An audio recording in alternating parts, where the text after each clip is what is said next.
So here I have Inkscape. I just opened it up and here's my blank document. Sometimes it's nice to view it zooming in. So let's go for, let it fit the page that we have here.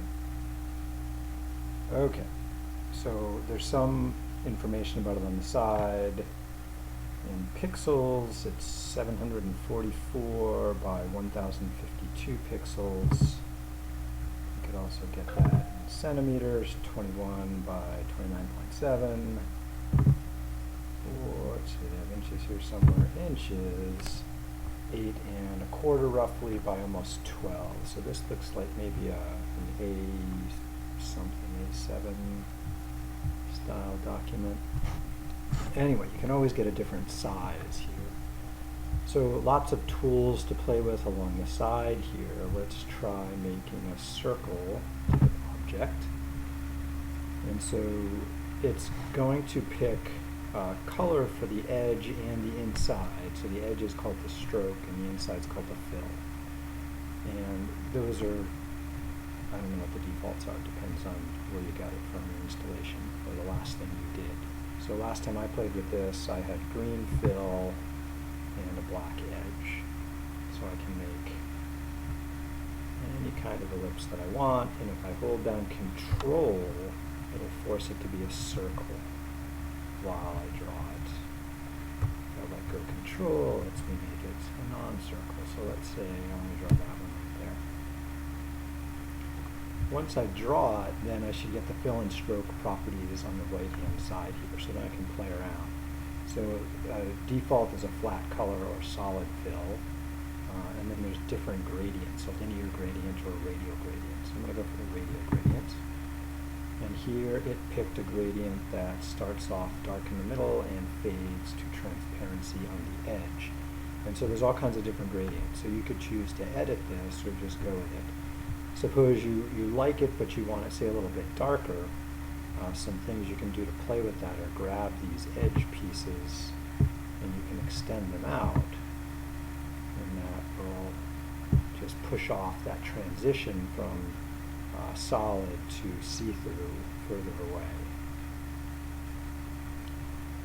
We can also move the center point of where the center of the radius for the gradient.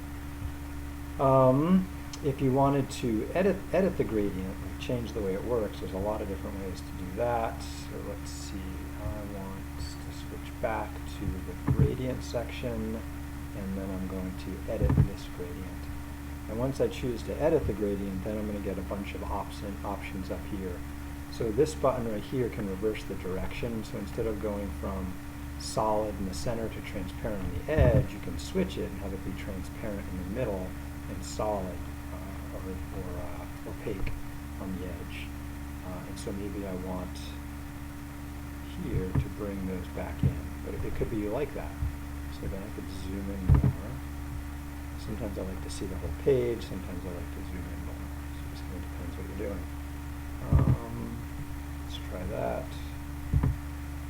That's a little better. Let's go in one more time. So let's view, zoom, and zoom in one more time. One more time again. It's probably a shortcut for this. Alright. So I've zoomed in on this sucker, and let's scroll.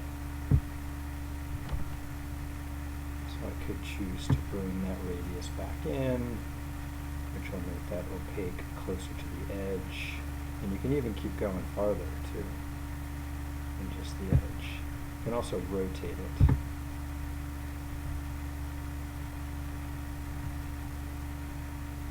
So maybe that right there. The stroke is the edge around the outside, and you have a choice of stroke paint and then stroke style. So right now, interesting, it's saying the stroke paint is some kind of green, but it's not, it's black. Oh, I'm still editing the gradient here. So to get out of edit the gradient, then I would need to just, I think, switch to a different tool, like the pointer. There we go.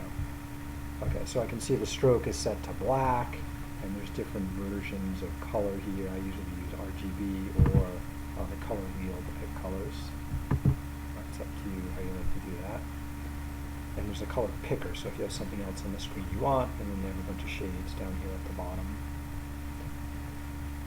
So let's suppose I like the black, and I just want it to be less thick. Right now it's 2 pixels thick, and so I could make it a little narrower and knock it down to 1 pixel, so I have just this very thin black edge around the outside. You could have no edge, no stroke. You could have the stroke transparent. You could have the stroke the same color, or you have lots of options there. Okay, so let's make another one. So let's try making a circle this time. And it's going to come in with the same settings as the last thing I worked on. And this time, to do a circle, I need to use Control to force it to be a circle. And so let go of Control last. So there's my circle. And let's say we want to do that one different. Maybe we want solid but red. So that means we could drop the green down and turn the red up. Let's see, just kind of play around. So that's one way to play around with the color. These here, and then this is whether it's see-through or not down here. You could go to the wheel and do something similar, like pick the shade of red you want, the main version of the red, and then you can decide how red or dark or light you want it to be inside the triangle. So maybe I might go that red right there. And the stroke, maybe I'm going to pick a different stroke instead of black. Maybe I want a green stroke. And maybe I want it to be thicker again. So I can up it to 2 pixels. Alright.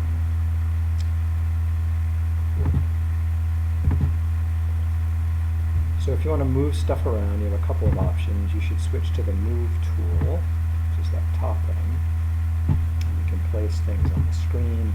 You can also line things up. So maybe I want to line these up so they have the same midline. So I would select them together by dragging a rectangle that covers the two of them. And then I want to go to Object. And way at the bottom it says Align and Distribute. And one of the options here, if you point to it, says Center on the horizontal axis. So if I click that, it will adjust them so that they have the same horizontal center. Okay, so there are ways to draw lines. You could use the pencil tool, or you could use the Bezier curve tool. I think I'm going to use a rectangle for a line today, so I'm just going to make a thin rectangle from this guy here over to that one over there, and then I'll adjust its properties. So I can just close the Align and Distribute here, and then let's see, we want to stroke. Let's say we want that to be black. Let's go to the RGB to do that. So black, just turn everything up. There's that part. I always get confused about that. That would be light. Turn everything down. Light into all the colors. Here. Okay, so I can have it black. And then let's turn that down a little bit.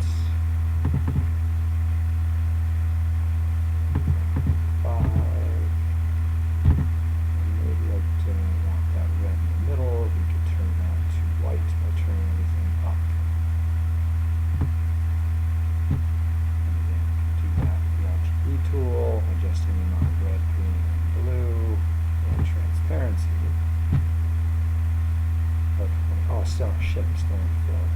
Or stroke. Change the fill. Sorry.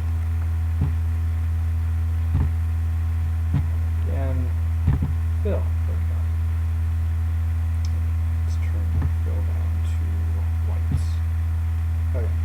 So now I have a line between them. Other things I can do, let's see, go back to the pointer. If I want to enlarge this, I can just click on it and I get these arrows to enlarge it in different directions, so I can make it a little bigger this way. Ooh, scroll accidentally, and a little bigger that way. Now here you can see this is on top. If you want it in the background, then you would have to send it back. So that would be back to object, and then you would want to lower it to the bottom, which means put it under everything else. If these objects were transparent, we would see it through there, and so we might want to readjust to get closer to the edge there.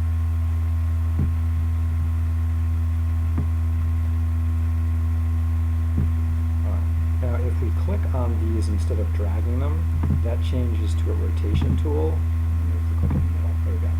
And so then I can grab the corner and I can rotate this whole thing, and I can have it at a different angle.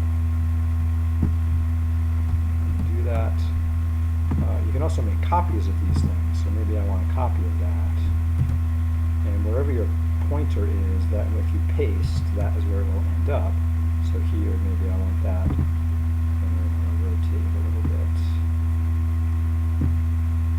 And then I can put it, oops, back in. Maybe I want something like this, and then I can adjust it.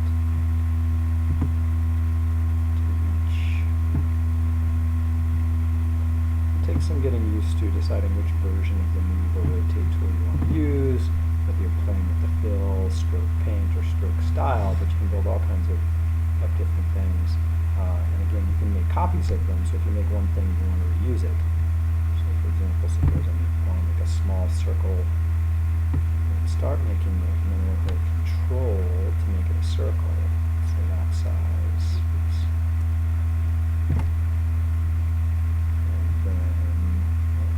Stroke a little lighter, 1 pixel, and oh, what did I do? I clicked the wrong button, something like that. The touchpad's a little sensitive. Alright, and then let's fill it with some kind of green. So over to the wheel here, and maybe I want that green inside of it. Now if I make something I like that, I just switch to the pointer, Control-C to copy, and then I can do a Control-V to paste. And we'll get a few copies of it. And then to line them up with the Select tool there, I draw a rectangle around the things I want to line up. And let's see, Object, Align and Distribute. And I want to align them horizontally, so if you point and wait, it'll tell you what it does. And then, let's see, distribute, centers equidistant. And let's try that. Yeah, so now they're the same space apart too. Nice. Alright, that's it for now. Oh, I guess a couple other things. Saving it, you should save it with a good name, put it in a good location. So I'm going to put it in Documents.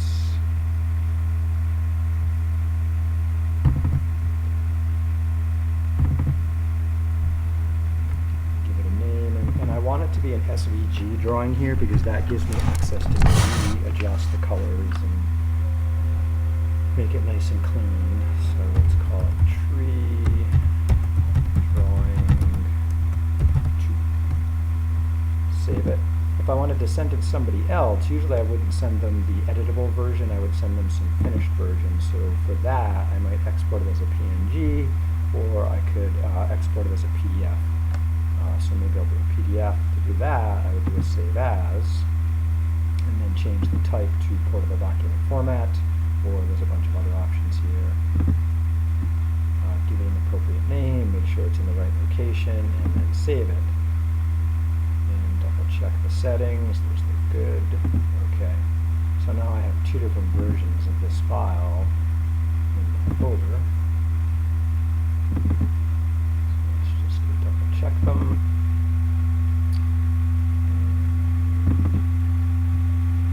The most recent ones are Tree Drawing 2, SVG, and PDF.